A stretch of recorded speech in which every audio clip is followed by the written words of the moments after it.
I feel like if I was the president right now, the order would be that every single that on the ground in Russia, despite what these dipshits on fucking Reddit, I saw some cringe fucking post. What was the thought process when she released this? She's like, I bet people are gonna see this and they're gonna pog me. I'm gonna get so many pog. I'm lazy and retarded. Can you explain what NATO's purpose nowadays is and why they didn't dissolve after the Warsaw Pact dissolved? Literally, what is the argument against 100% trade embargo? Are we really saying that we can't facilitate EU energy needs? So I think here's like the two big things to look for, okay? I'm being totally personally biased here, okay? And I admit that, so I could just be wrong. But anytime I've watched Putin give a speech or speak about things, he seems like an incredibly shrewd and intelligent man. He moved blood supplies into position and built a field hospital, which tells you all you need to know about his intentions all along. He rejected every good faith effort the United States and our allies and partners made to address our mutual security concerns through dialogue to avoid needless conflict and avert human suffering. For weeks, we have been warning that this would happen. And now, it's unfolding largely as we predicted. In the past week, we've seen shelling increase in the Donbass, a region in eastern Ukraine controlled by Russian-backed separatists. The Russian government has perpetrated cyber attacks against Ukraine. We saw a staged political theater in Moscow, outlandish and baseless claims that Ukraine was about to invade and launch a war against Russia, that Ukraine was prepared to use chemical weapons, that Ukraine committed a genocide. Without any evidence, we saw a flagrant violation of international law in attempting to unilaterally create two new so-called republics on sovereign Ukrainian territory. And at the very moment that the United Nations Security Council was meeting to stand up for Ukraine's sovereignty, to stave off invasion, Putin declared his war. Within moments, missile strikes began to fall on historic cities across Ukraine. Then came the air raids, followed by tanks and troops rolling in. We've been transparent with the world. We've shared declassified evidence about Russia's plans and cyber attacks and false pretexts so that there could be no confusion or cover-up about what Putin was doing. Putin is the aggressor. Putin chose this war, and now he and his country will bear the consequences. Today, I'm authorizing additional strong sanctions and new limitations on what can be exported to Russia. This is going to impose severe cost on the Russian... Okay, here, answer me this, okay? And I'm retarded. I might just be retarded, okay? And I just don't know anything. I feel like if I was the president right now, the order would be that every single piece of Russian property, of real estate, of business, assets would be seized, expropriated, and frozen until Russia leaves Ukraine. Not like there would be no trade with Russia. It would just be 100% done. Why not? Like, if you are a Russian citizen and you own, well, fuck. No, because what if you're like a dual citizen, or what if you're an immigrant? Ah, fuck, maybe it does get harder. Too many private interests. Yeah, the UK just said that. Fuck, no, that would be weird. What happens if there's a Russian investor that owns 20% of a company? Does the government take that 20% of the company? Ah, fuck, no, I think it does get really hard.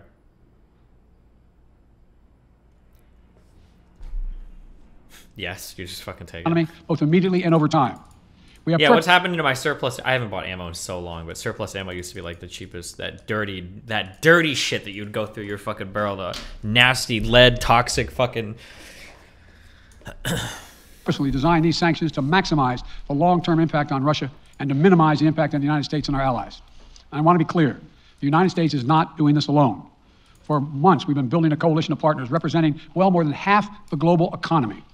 27 members of the European Union, including France, Germany, Italy, as well as the United Kingdom, Canada, Japan, Australia, New Zealand, and many others, to amplify the joint impact of our response. I just spoke with the G7 leaders this morning, and we're in full and total agreement. We will limit Russia's ability to do business in dollars, euros, pounds, and yen to be part of the global economy. We'll limit their ability to do that. We're going to stunt the ability to finance and grow the Russian military. We're going to impose and we're going to impair their ability to compete in high-tech 21st century economy. We've already seen the impact of our actions on Russia's currency and the ruble, which early today hit its weakest level ever in history. The Russian stock market plunged today. The Russian government borrowing rate spiked by over 15%. In today's actions, we've now sanctioned Russian banks that together hold around $1 trillion in assets. We've cut off Russia's largest bank, a bank that holds more than 1/3 of Russia's banking assets by itself, cut it off from the U.S. financial system. And today, we're also blocking 4 more major banks. That means every asset they have in America will be frozen. This includes VTB, the second largest bank in Russia, which has $250 billion in assets. As promised, we're also adding the names to the list of Russian elites and their family members that we're sanctioning as well.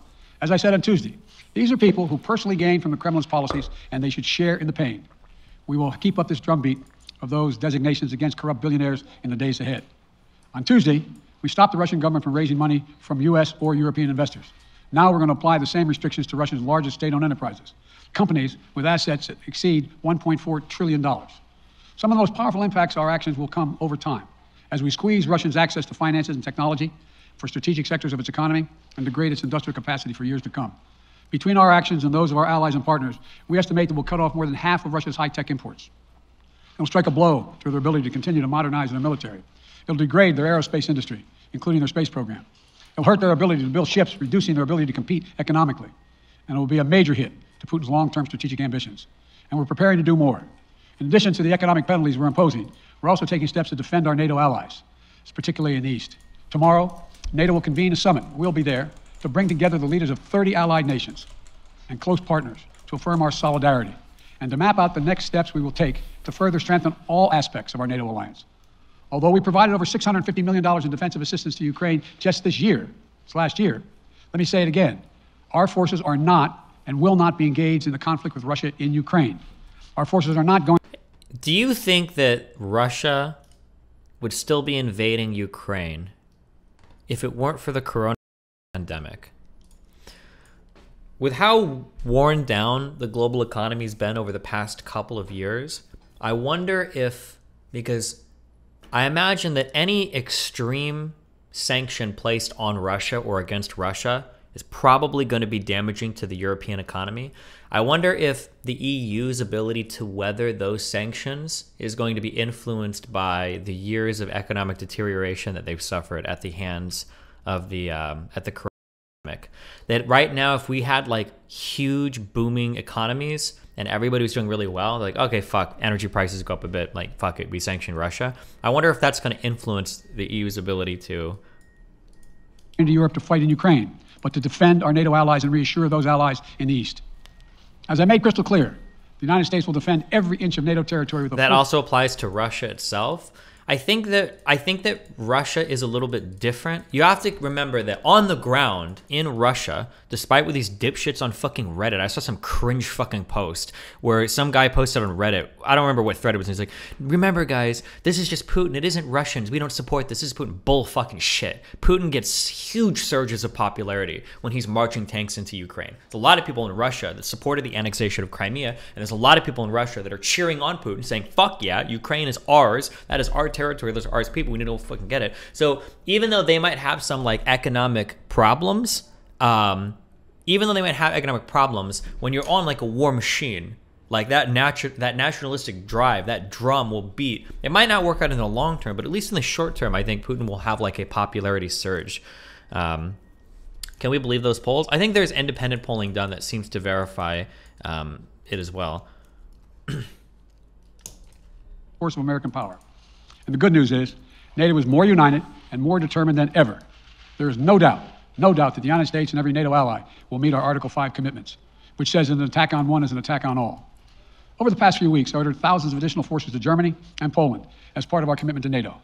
On Tuesday, in response to Russia's aggressive action, including its troop presence in Belarus and the Black Sea, I've authorized the deployment of ground and air forces already stationed in Europe to NATO's eastern flank allies, Estonia, Latvia, Lithuania, Poland, and Romania.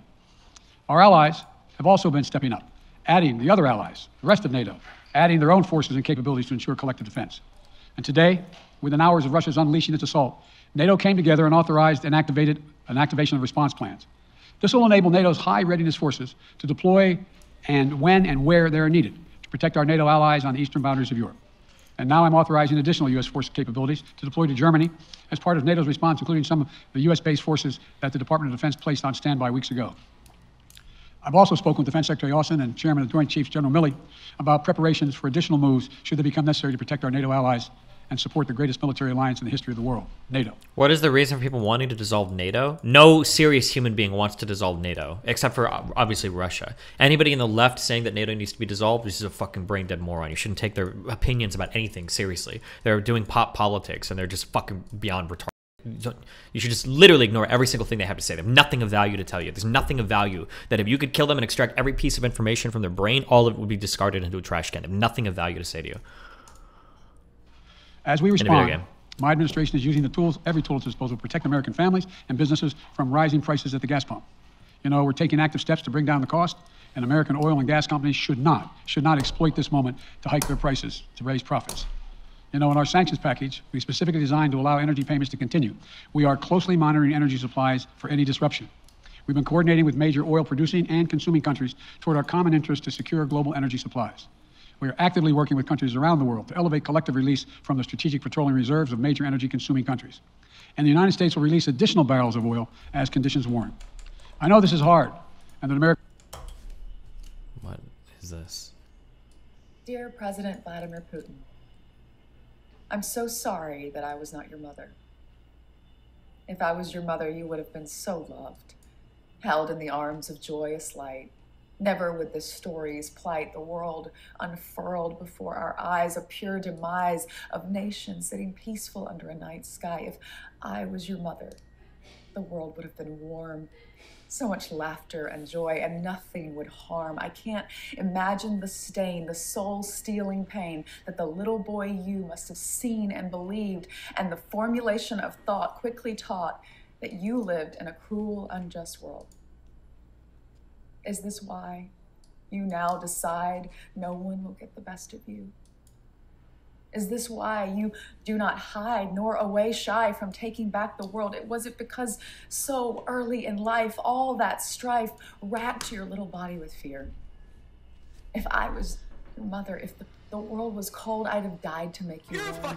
I'd have died to protect you from the unjust, the violence, the terror, the uncertainty. I would have died to give you life. Oh, dear Mr. President Putin, if only I'd been your mother. Perhaps the torture of unwrit youth would not within your heart imbue ascription to such fealty against that world that you thought was so cruel. What was the thought process when she released this? She's like, I bet people are gonna see this and they're gonna pog me. I'm gonna get so many pogs. Perhaps you would hold dear human life, and on this night, instead of Mother Russia, you would call me. And I would set your mind quite free with the love that only a mother can give, and only a mother can take away. When holds she doesn't harm at bay and leaves her boy. Okay, that's my last insult tweet about white women. I'm sorry, story, okay? Mr. President Putin, I can't. No more. Americans are already hurting. I will do everything in my power to limit the pain the American people are feeling at the gas pump. This is critical to me. But this aggression cannot go unanswered. If it did, the consequences for America would be much worse. America stands up to bullies. We stand up for freedom. This is who we are. Let me also repeat the warning I made last week. If Russia pursues cyber attacks against our companies, our critical infrastructure, we are prepared to respond. For months, we've been working closely with the private sector to harden our cyber defenses, sharpen our ability to respond to Russian cyber attacks as well. I'm lazy and retarded. Can you explain what NATO's purpose nowadays is and why they didn't dissolve after the Warsaw Pact dissolved? Were they not created just to combat the USSR? Fuck. There's probably like, you could probably talk to some huge scholars that will talk about the importance of like huge international treaties or military alliances. So this is all my retail speculation, okay? Because who knows, right?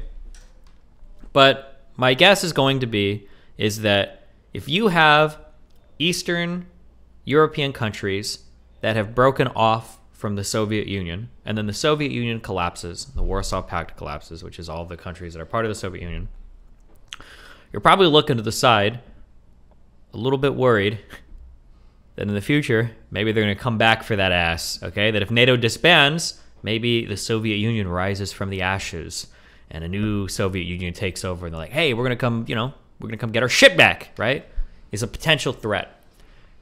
Now those are from those countries' perspectives. From the Western world's perspective, I think that in general, we kind of want the least number of nuclear weapons possible in the world, or the least number of countries owning nuclear weapons possible. And it seems to be the case that if you have nuclear weapons, people don't fuck with you. Nobody will invade you. As long as you got nukes, nobody will invade you. So if you are all of these countries, all the Latvias and the Estonias and the Lithuanias and the Romanias and the Polands and the Ukraines, and you see that like, hey, the Warsaw Pact is gone. Well, there goes NATO too. And you're looking over at Russia over there. They just lost a fuck ton of territory, a fuck ton of their nuclear arsenal, a fuck ton of like resources. And you're thinking, okay, well, if you guys are gone, there's only one real way that I can ensure that I'm not going to get invaded, and that's for all of us to start nuclear weapons programs. The idea might be that all of those ex-Soviet satellites all start hamming up their own nuclear weapons programs because they're like, okay, well, fuck this. Like, the only way we're not going to get fucked is if, you know, Russia doesn't come and fuck us. So I think there's a threat of increased nuclear proliferation, that everybody starts becoming nuclear armed to stave off invasions. From the Western perspective, and then from those countries' perspective, they don't want NATO to dissolve because they want some guarantee of security that should Russia ever become a little bit more imperialistic, which it seems like it kind of is sometimes, and it has been historically, that they want some security or some guarantee that there will be other people to stand beside them if Russia starts to act up, basically. Yeah.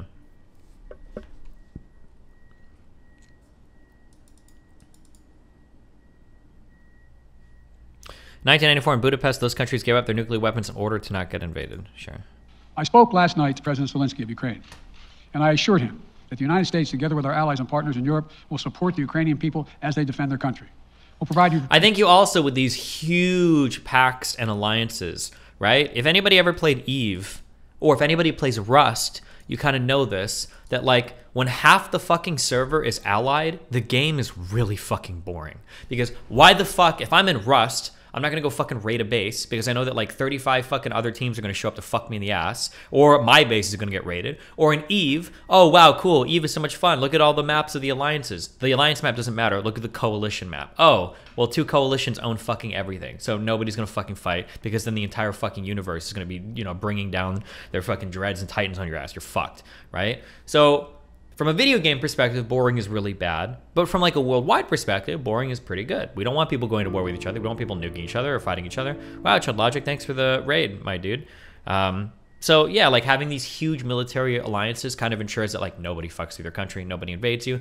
Also, you have to keep in mind that up through the 90s, Europe has been like a relatively bloody place. There's a lot of shit. Like people over there fight. Like we really don't study a lot of European history, like from the 1800s and onwards, or at least I don't remember it in school. There were like a ton of like mini conflicts. There's a ton of fucking genocides. You got like Yugoslavian shit. You've got Serbia shit. You've got like the Balkans has a whole bunch of shit. You've got the Ireland shit. There's like a lot of fucking fighting. There's so much shit. There's so much EU lore with them fighting each other all the time. Having a huge ass fucking like conglomeration of countries that are like, if you fuck with one of us, the US is gonna come and fuck you in the ass. My big bro, the USA guy, he's a little bit crazy, a little bit retarded sometimes, but he's very strong and he will fuck you if you fuck with me, is a good deterrent to kind of make sure everybody plays nicely with each other. So I think that that's like the importance of NATO past the Warsaw Pact. Yeah. Humanitarian relief to ease their suffering. And in the early days of this conflict, Russia propaganda outlets will keep trying to hide the truth and claim success for its military operation against a made-up threat. But history has shown, time and again, how swift gains in territory eventually give way to grinding occupations, acts of mass civil disobedience, and strategic dead ends. The next few weeks and months will be hard on the people of Ukraine. Putin has unleashed a great pain on them. But the Ukrainian people have known 30 years of independence, and they've repeatedly shown that they will not tolerate anyone who tries to take their country backwards. This is a dangerous moment for all of Europe, for the freedom around the world. Putin has committed an assault on the very principles that uphold the global peace. But now, the entire world sees clearly what Putin and his Kremlin allies are really all about. This was never about genuine security concerns on their part. It was always about naked aggression, about Putin's desire for empire. Okay, everybody wants to watch this meme. Here you go.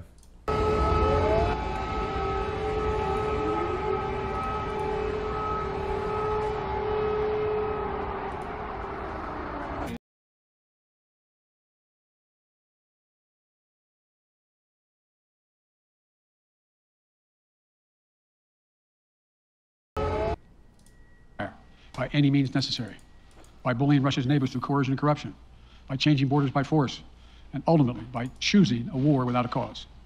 Putin's actions betray his sinister vision for the future of our world, one where nations take what they want by force. But it is a vision that the United States and freedom-loving nations everywhere will oppose with every tool of our considerable power. The United States and our allies and partners will emerge from this stronger, more united, more determined, and more purposeful. And Putin's aggression against Ukraine. Can you predict what you think things will look like long term? First of all, predictions are worthless because no matter what I say, whatever happens will happen. But also, who the fuck knows? If Russia controls all of Ukraine, probably a lot of really strict sanctions. I don't know if anybody's talked about removing Russia from SWIFT yet. I don't know if that conversation has happened. Okay, here is the let's do future news. Okay. So I think here's like the two big things to look for, okay? I think, okay? I think the two big things to look for is whether or not Russia gets kicked out of SWIFT, which is, I don't know what SWIFT is. I'm gonna be honest with you, okay? SWIFT is like this huge conglomeration internationally of, it's like a communication system that all these banks use to talk to each other, essentially. It's not actually transferring assets around, but it's a huge like financial integration system between like a ton of different banks all across the world. It would be a massive blow to Russia's financial system. It would be huge. So it's the removal of SWIFT, and it's also whether or not Europe can replace their energy. I think these are like the two biggest things for, I think these are the two huge things to look out for, because I don't know what, my understanding is that for Russian exports, like oil is a really big part of that. The top exports of Russia are crude petroleum, refined petroleum, petroleum gas, coal, yeah. So if you can't get people on board with sanctioning their energy, I don't think it matters. So, what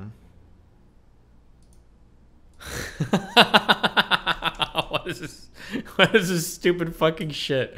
Why would you fly this? It's got to be something else, right? Air India. There's got to be something going on here.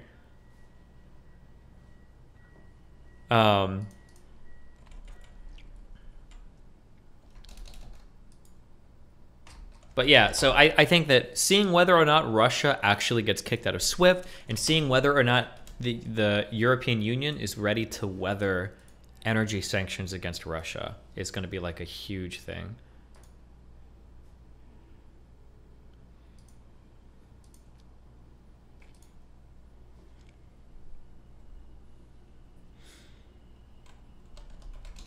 It's probably evacuation for 20,000 Indian nationals in Ukraine, by the way. Gotcha. Literally, what is the argument against 100% trade embargo? Are we really saying that we can't facilitate EU energy needs? Energy is like a crunch all over the fucking world, okay? Our energy demands have been growing and growing and growing over the past few decades. And I think Europe is already feeling quite a bit of an energy crunch. Remember when I had Knut on, I think a few months ago, and I think he was talking about how like his power bills in Norway had like tripled or something? EU energy has been having a lot of issues over, my understanding is over like the past like several years. There's been a huge surge in prices of energy. So the problem would be is if we sanction the fuck out of Russia, but they can still sell their oil to other countries and they get hurt a little bit, the EU might say, okay, well, hold on, we're suffering a lot right now and we're not even hurting, we're hurting Russia a bit, but it comes down to like, well, is the suffering enough? Because remember, sanctions hurt everybody, right? Economists hate sanctions. Now, they might acknowledge them like politically, it might be fine, but an economist sees essentially like, oh, there's a lot of bad shit going on here because sanctions fuck over everybody. They make everybody suffer. You can't sanction somebody like, oh, well, no problem there, right? If you're sanctioning and that sanction is meaningful, then by definition, that sanction is going to hurt you because you must have been buying a lot of shit from those people. It will end up costing Russia dearly, economically and strategically. What does Russia have to gain by taking Ukraine at this point if that's going to cost them so much? Okay, it's hard to say, okay? Russia doesn't want Ukraine. Russia, I don't know. I don't fucking know. The real answer is I don't fucking know, okay? I've seen like 27 different explanations for why Putin doesn't want Ukraine there. Here's like the top two that maybe are possibly true. Top three. Number one, Russia doesn't want a pro-EU, pro-Western Ukraine on its border, okay? Because fuck that. It gives them a little control. They don't have a good buffer state there. It's shit. Two, Russia doesn't want Ukraine to ever even consider joining NATO, and Ukraine overwhelmingly wants to join NATO.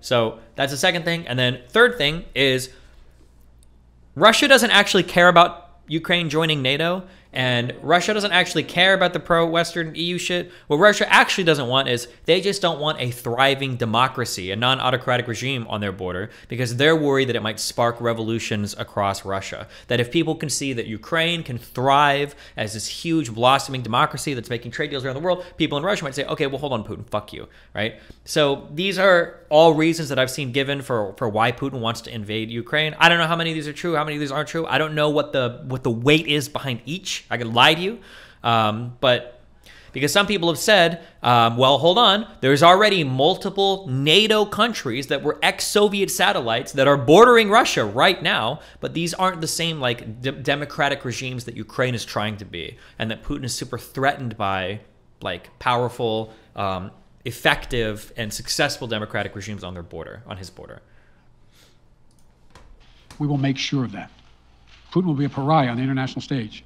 Any nation that countenances Russia's naked aggression against Ukraine will be stained by association. When the history of this era is written, Putin's choice to make a totally unjustifiable war on Ukraine will have left Russia weaker and the rest of the world stronger. Liberty, democracy, human dignity, these are the forces far more powerful than fear and oppression. They cannot be extinguished by tyrants like Putin and his armies. They cannot be erased by from people's hearts and hopes by any amount of violence and intimidation. They endure. In the contest between democracy and autocracy, between sovereignty and subjugation, make no mistake, freedom will prevail. God bless the people of a free and democratic Ukraine. May God protect our troops. Mr. President. Associated Press, Zeke. How do you think Trump would have reacted to this first? I have no fucking idea. Trump is beyond fucking stupid, so who the fuck knows? It's impossible. The thing is that genuinely, I'm going to be honest, it could go literally either way, right? Like, Trump might literally be like, President Putin, you're not going to do this. This is wrong. And he might just fucking deploy the full force of the fucking U.S. Army to the U.S. military to fuck Ukraine. Who knows? He might. Or Trump might say, you know what? Ukraine didn't contribute enough to their NATO budget, not realizing that Ukraine isn't in NATO. And also, I don't really like NATO much anyway. These guys are a bunch of freeloaders. And you know what, Putin? That's his section of what he can do what he wants. We're going to stay out of it, and I'm not going to hurt my economy and ruin my chance of re-election just to fuck with Russia. Who the fuck knows? Trump could have gone either way. To sit here and pretend like I could even guess what, I have no fucking idea what Trump would have done. Destiny, FYI, SWIFT doesn't actually matter. I used to think so too, but it's not the case. SWIFT is just a standardized system for mediating interbank exchanges. It can be replaced with anything like Telex or whatever. What you really want is to target specific banks and ban them from all transaction point blank plus asset freezes. It has commercial banks like VDB, not VEB. Oh, that might be true. If Irk is saying it, it's probably true, but I've read repeatedly over and over and over again that removing Russia from SWIFT would actually be a massive blow to Russian international finances, to their entire financial system. But maybe not, but...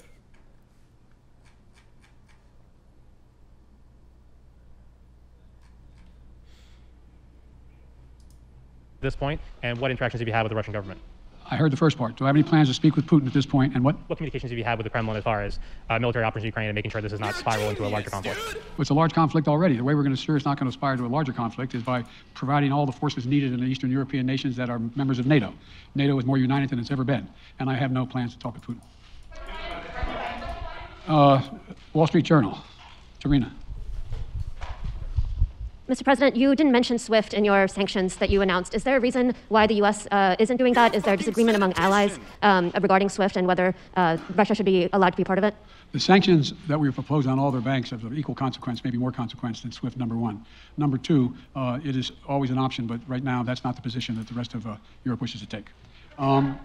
Supposedly, Germany and France, I guess people listening in chat, have been opposed to removing them from SWIFT. I don't know why, if they think it would hurt them too much or what. And so people in chat are saying, I don't know if Putin said this. People in chat are saying that Putin said that removing Russia from SWIFT would be an act of war. I don't know if that is true or not either. But oh, Italy, not France. Sorry. There you go, ABC. Sir, sanctions clearly have not been enough to deter Vladimir Putin to this point. What is going to stop him? How and when does this end? And do you see him trying to go beyond Ukraine? And a second question I'll just give to you now. This statement that he gave last night, that the threat that he gave, the West will face consequences greater than any you have faced in history. Is he threatening a nuclear strike? I have no idea what he's threatening. I know what he has done, number one. And number two, no one expected the sanctions to prevent anything from happening. This is going to take time. And we have to show resolve so he knows what's coming. And so the people of Russia know what he's brought on them. That's what this is all about. This is going to take time. It's not going to occur. He's going to say, oh my God, these sanctions are coming, I'm going to stand down. He's going to test the resolve of the West to see if we stay together, and we will. We will, and it will impose significant costs on him. Will he go beyond Ukraine, sir? Do you see him going beyond? Yes. Two topics, just really quick. First, markets are down and gas prices are up. I know you always stress the difference between Wall Street and Main Street, but everybody seems to be in for some economic pain. How economically painful is it going to get for people in this country? And I do have one more question. First of all, there's no doubt that when a major nuclear power attacks and invades another country, that the world is going to respond, and markets can respond all over the world. So there's no doubt about that.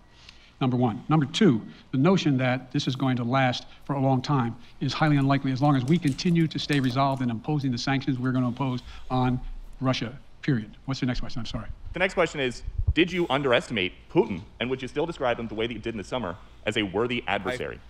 At the time, he was, I made it clear as an adversary, and I said he was worthy. I didn't underestimate him. And I've read most of everything he's written. Did you read it? I'm not being a wise guy.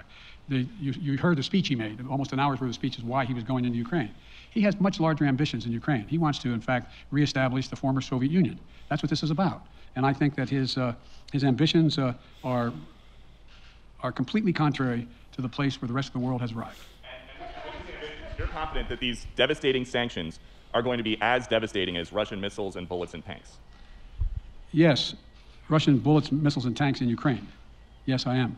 Thank you, President Biden. If sanctions cannot stop President Putin, what penalty can? I didn't say sanctions couldn't stop him. You've been talking about the threat of these sanctions for several weeks now. Yes, but the threat of the sanctions and imposing the sanctions and seeing the effect of the sanctions are two different things. They're two different things. And we're now he's going to begin to see the effect of the sanctions. And what will that do? How will that change his mindset here, given he's because attacking it will so Ukraine weaken his country that he'll have to make a very, very difficult choice as to whether to continue to move toward being a second-rate power or, in fact, respond. You said in recent weeks that big nations cannot bluff when it comes to something like this. You recently said that the idea of personally sanctioning President Putin was on the table. Is that a step that you're prepared to take? And if not, it's not a bluff, it's on the table. Sanctioning President Putin? Yes. Why not sanction him today, sir? Mr. President? Why does it matter when you sanction an oligarch? Can someone explain it to me? Like, these people that have like billions and billions, like, do they really give a fuck? Like, it's not like Putin is going to be eating rats or something, right? Like, oh, fuck, like, my Visa card is getting denied at, like, McRussia. Like, I can't get my McDouble now. Like, what does it, or does it just influence their businesses? Or is it an optics thing? Or, I don't know. Their ego. Why not sanction him today, sir? Mr. President, if I can, you detailed some severe and swift new sanctions today and said the impact it will have over time. But given the full-scale invasion, given that you're not pursuing disconnecting Russia from what's called SWIFT, the international banking system, or other sanctions at your disposal, respectfully, sir, what more are you waiting for? Specifically, the sanctions we've imposed exceed SWIFT. The sanctions we imposed exceed anything that's ever been done. The sanctions we imposed have generated 2/3 of the world joining us. They are profound sanctions. Let's have a conversation in another month or so to see if they're working. Yes. Can I ask about Zelensky? Sir, you spoke to Vladimir Zelensky yesterday, sir? What's the risk that we are watching the beginning of another Cold War, and is there now a complete rupture in U.S. and Russian relations? There is a complete rupture right now in U.S.-Russian relations if they continue on this path that they're on. And in terms of a Cold War, that depends. You have the vast majority of the rest of the world in total opposition to what he's doing, from Asia to South America to Europe to around the world. And so it's going to be a cold day for Russia. The idea, you don't see a whole lot of people coming to his defense. And are you, if I could follow up, sir, are you urging China to help isolate Russia? Are you urging China to help isolate Russia? I'm not prepared to comment on that at the moment.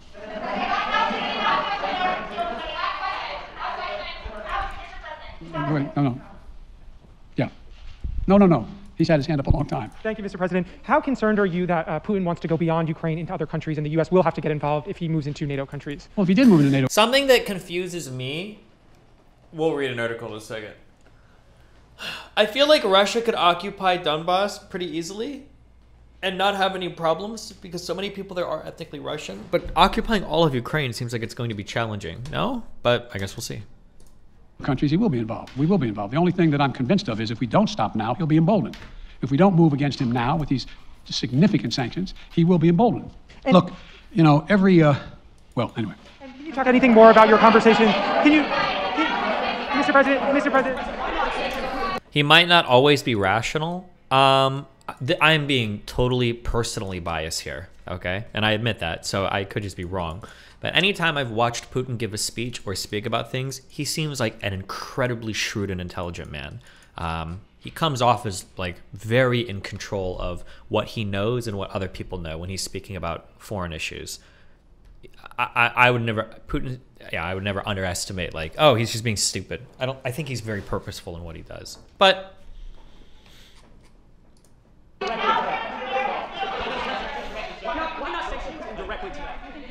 partner for the I'm sorry, I can't hear you. Sir, India, which is a major defense partner of the United States, is India fully with you on the issue of Ukraine and Russia?